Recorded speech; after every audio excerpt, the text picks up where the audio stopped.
Welcome to Fox Soul's Black Report, your daily source for Black news, views, and opinions. Today is Thursday, June 2nd, and I'm Mimi Brown. And I'm Romeo. I'm Demi Lobo. And on today's report, California's Reparations panel releases this report on what should be given to descendants of enslaved Africans. We have that story. Meanwhile, the man accused of killing 10 black people in Buffalo grocery store gets indicted on hate crimes. Updates on that underway, and 2 Minnesotans sue the man who killed George Floyd. And they say Derek Chauvin used his signature knee on the neck move on them as well. Plus, we have an update on the trial of Nipsey Hussle's killer, and Snoop Dogg and Kim Kardashian have LA residents all in their feelings. Yes, we have all that and so much more. This is our voice and our truth, so let's get it.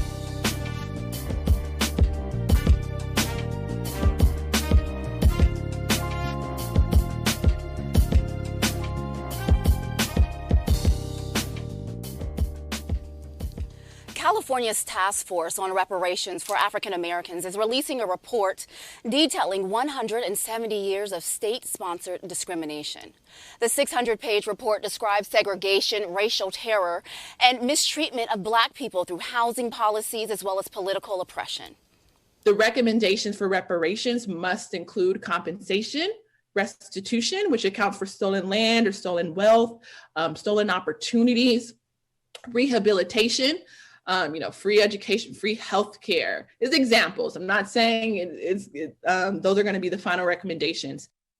The task force says if the state approves the plan, only black Americans who are descendants of people who lived in the United States prior to 1900 would be eligible for any payments or programs. Governor Gavin Newsom signed legislation creating the 2-year task force back in 2020. California is the only state to move ahead with a study on reparations for African Americans. I love this study. Of course, it's 600 pages, so it's hard to go through it all, but there were so many key findings in this report that I wanted to mention, just a few that stood out to me. It talked about the effects of slavery and how it's still embedded in American society now, and how some of that has never been fixed and we're still dealing with it, especially when you look at the jail system. So in California, black people make up 6%, but we are overpopulated and represented in the jails. So 28% of black people are incarcerated in California, 36% make up the juvenile detention centers, and 30% are homeless. It also looked at that black Californians, we don't own as many homes, of course, as white people. They own 60% of their homes. We own 30% of our homes. But what really got me too was the recommendation. So they were saying some of the recommendations, because when we think of reparations, we think of money, and it doesn't always have to be money. So some of that could be creating a mortgage program that would guarantee low interest rates to black people, free health care, free tuition for California universities and state colleges, and scholarships for high schoolers who want to go to college outside of California. I love all of that. And to oversee this, they were saying there should be like a cabinet level secretary that can build their own staff, who could do the research so they could investigate and determine who would be eligible to qualify for all of this. Mimi, I think this report is absolutely amazing. Like you said, 500 to 600 pages, so there's no way that everyone can absolutely know every little intricate detail besides the people who created it. But I prefer, actually, I've never been a reparations. I'm not going to say I haven't been a lover of reparations. So far, the reparations movements that have come out of California, out of Illinois, have not moved me thus far, because they seem like schemes and plots, with mortgage programs and a loan program. So I actually prefer a reparations plan that doesn't include money, that is about health care, that is about mortgages, that is about health care and college and education. Yes, Romeo. And so I actually prefer this, because when you start talking about money, you start seeing a different side of people. And, there was I believe it was the one in California where there was a discrepancy where people who made the panel were also going to be able to get the reparations. So it's a lot when you start talking about money. So I prefer a reparations plan that does not include money, more so other ways to close the racial wealth gap. Yeah. And I think about that, and I agree with both of you guys, because when you talk about money, sometimes people don't know how to handle money. So if you put a lot of money in someone's hands, are they going to do the right thing? That's the biggest problem. So I love the fact fact they have these programs set up, because now you're setting up the future.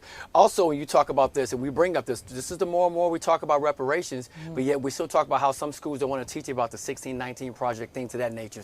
My son asks me when I have conversations about reparations, like, what is that? So now it becomes a teaching moment. So that's why we want to talk about things in the past. We want to go back in history and discuss why we're going to receive reparations today. There's a reason for it, so let's talk about it. And I would love to see for this to be the plan that actually makes sense for reparations. Because when Illinois released it, Romeo, I was all over that. I was like, okay, now, come on. So hopefully California does it the right way. Yeah, and hopefully people will take a look at this and it will become a case study for how it can be done on the national level. Absolutely. We are definitely hoping about that. Romeo, you're right. A teachable moment. There will be more funerals, sadly, today for victims of the school shooting in Uvalde, Texas, that killed 21 people last week. Mourners came together yesterday for the funeral of Robb Elementary School teacher Irma Garcia and her husband, Joe. They were laid to rest next to each other. Now, Joe Garcia, he died of a sudden heart attack just 2 days after her death. He had just come from visiting the memorial for the 21 victims. Fourth grader Jose Flores was also laid to rest. One of the young survivors of the massacre spoke out about what she witnessed, and she said that Miss Garcia pleaded with the gunman, trying to protect her students. I mean, do you want to just kind of take us through what you heard and saw? So we had just got done going outside and playing around. So whenever we came back inside, we started watching a movie, Lilo and Stitch. So after that, Miss Garcia, my teacher, she told us we were going to go in a quick lockdown. So my friend, he got up and he turned off the TV because that's what we had to do.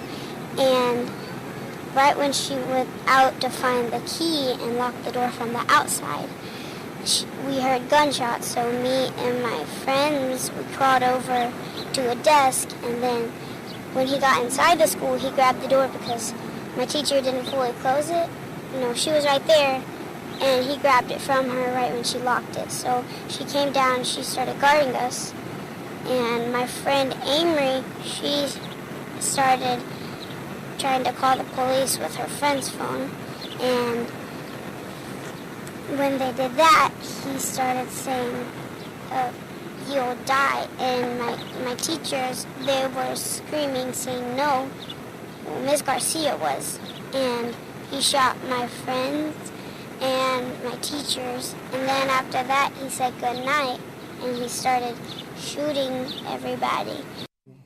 That was 10-year-old Chloe Torres. She said that she hid and stayed silent while the gunman shot her classmates. Meanwhile, police continue to search for a motive, while independent investigators also look into the police response to this shooting. I think that everyone watching, and of course in this room, just chills hearing this 10-year-old recall such an awful and tragic moment. No child should have to even know what this is like. No one in the world, but a 10-year-old having to recall seeing your friends, your classmates, and your teachers die in front of you. And I just wonder, what is the gunman? What could you, even gunmen of all shootings, what are you thinking right now? What after the fact, after you carry out this plan, this manifesto, what sits in your heart after knowing what you just did?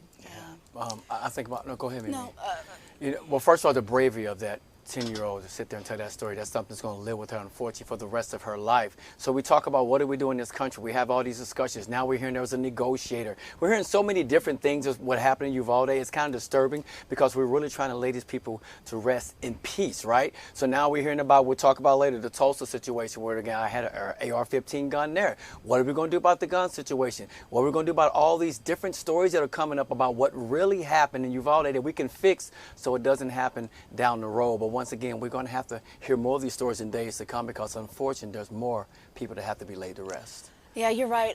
Romeo, what a brave little girl to even recount this, and just the trauma that she's going to face for the rest of her life, just thinking about this and what she witnessed. No 10-year-old should ever have to witness something like this. I know if I'm watching a movie and my son is 8, I cover his eyes or tell him to get out the room, but to actually see this in real life, I just can't even imagine what that looks like. Some updates about what's happening still in Uvalde right now. I know there have been search warrants that have been issued for the gunman's cell phone, for the truck he was driving, and for his grandparents' home. So they're hoping that they can find something there that will lead to a motive, since We still don't know what that looks like. And as you mentioned, negotiators, they said that negotiators tried to actually call his cell phone during the shooting, but he didn't answer. And then the other story that's kind of evolving today is that the other teacher, so we laid one teacher to rest yesterday, Irma Garcia. The other teacher that was in there, she actually called her husband during that time and said that she was dying. And he is a police officer. And so the story that's coming out is that he was asking to go in and was told he couldn't go in to rescue her, and she was calling for help. It's still unclear if she had been shot and saying she was dying, but she was saying that he was dying, and just I think a friend was recounting that story and just saying how heartbroken he was that he just wasn't able to go in and save her. So the stories that we continue to hear will just continue to be heartbreaking and tragic. And to your point, Romeo, hopefully something comes out of this where we can find solutions to stop this. I agree. All right, we're going to keep it in Uvalde right now. The Uvalde school shooting has sparked a debate about how to best protect schools from mass shooting incidents. Some people are pushing for armed school police on campus, saying they're an effective tool for keeping children safe. But experts say the increasing policing in schools doesn't work, and it often leads to more punishment for Black and Latino kids. Over the last 15 years, police in school across the country have punished students for regular childhood behaviors. Researchers say the best way to protect schools is with mental health programs and conflict resolution methods. And the 18-year-old man accused of shooting and killing 10 Black people at a Buffalo supermarket is back in court today for an arraignment. The hearing comes one day after a grand jury returned an indictment against the suspect. It includes 25 charges, including domestic terrorism and 10 counts of first-degree murder. Authorities say the gunman targeted Black Americans when he shot and killed 10 people on May 14th. 3 others were hurt. Prosecutors are seeking hate crime charges against the suspect. The House Judiciary Committee is taking on a wide-ranging gun control legislation today. The Buffalo grocery store massacre and the Uvalde school shooting has Democrats pushing to get a bill passed as soon as possible. The bill would raise the age to purchase a semi-automatic rifle from 18 to 21 years old. The Protecting Our Kids Act will also establish new federal offenses for gun trafficking, as well as selling large-capacity magazines. It's expected to pass the democratically controlled House, but it will probably not be able to make a pass in a Republican-led filibuster in the Senate. A woman wounded during the April New York subway mass shooting is suing the maker of the firearm allegedly used by the gunman. Eileen Stewart filed a suit against Glock and its parent company. She is one of 10 people wounded when Frank James allegedly tossed smoke bombs into a subway car and fired his Glock 9mm handgun. A New York state law allows citizens to sue gun manufacturers. Back in 2005, Congress granted gun makers broad immunity from lawsuits, but the law allows for exceptions for things like misconduct or violating state and local laws. The Supreme Court is expected to hear oral arguments this fall that will test gay and free speech rights. Justices must decide whether Lori Smith, a Denver website designer, can refuse to make a site for a same-sex wedding. Smith's attorneys say Colorado's Anti-Discrimination Act forces her to create websites that celebrate gay marriage, which violates her faith.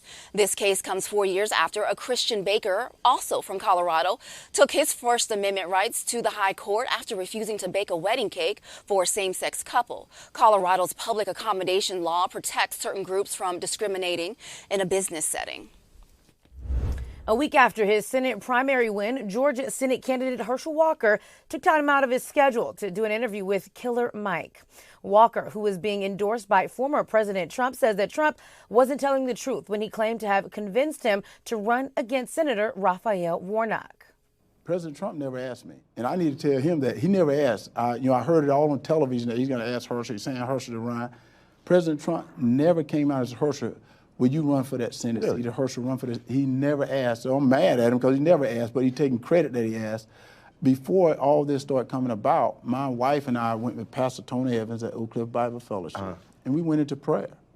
We went into prayer, and I prayed about it. And to be honest with you, I was praying that God would bring somebody else. I'm like, I'm happy. My life is doing well. Walker says that he was inspired to run for Senate because there is too much racial division in the country. Walker will face off against Senator Warnock in November. Stay Stacey Abrams is going after Georgia Governor Brian Kemp on guns and other issues in a new campaign ad. The 30-second commercial is first general election ad released by the Abrams campaign. It also targets Kemp on his opposition to abortion rights. He rolled back women's rights, vowing to make abortion a crime with 10 years in prison.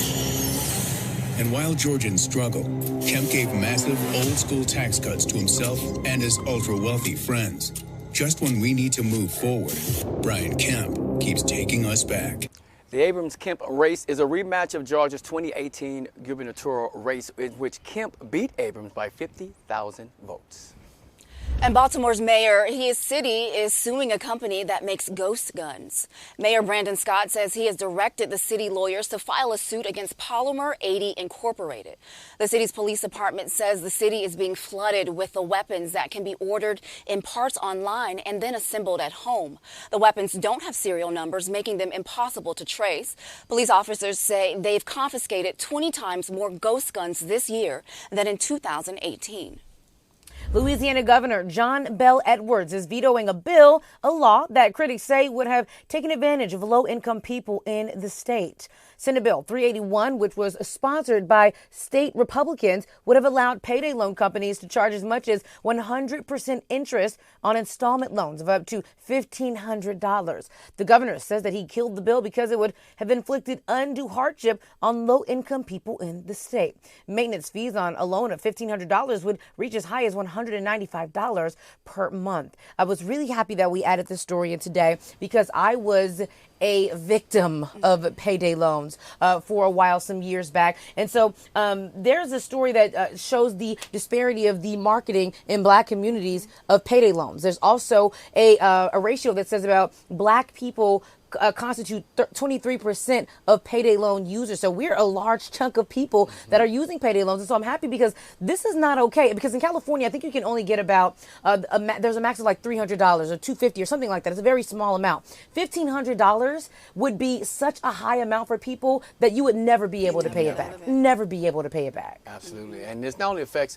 black people, it affects the brown community as well. Like a lot of people, black and brown people of color, usually lean on payday loans. And unfortunately, like I said, it's a chance where they can take advantage of it, and we don't want that. Yeah. You know, if I can just, for a second, for our soulmates, because payday loans are so vicious and scary. If you can avoid payday loans, just like credit cards, you have to be really scary because once you go into a cycle, they get you and it's just a downward effect and you never, so if you don't have to get a payday loan, I implore you to try your best not to. Yeah, we had the CEO of One United Bank on, and she was saying, it's a black-owned bank, and she was saying in order to curb people from turning to payday loans, they have a program. So if you ever need something, if you are around One United Bank, I would look into that and see how you can go to a bank before you go to a payday loan, because that cycle is vicious. It is I vicious. agree. It's vicious.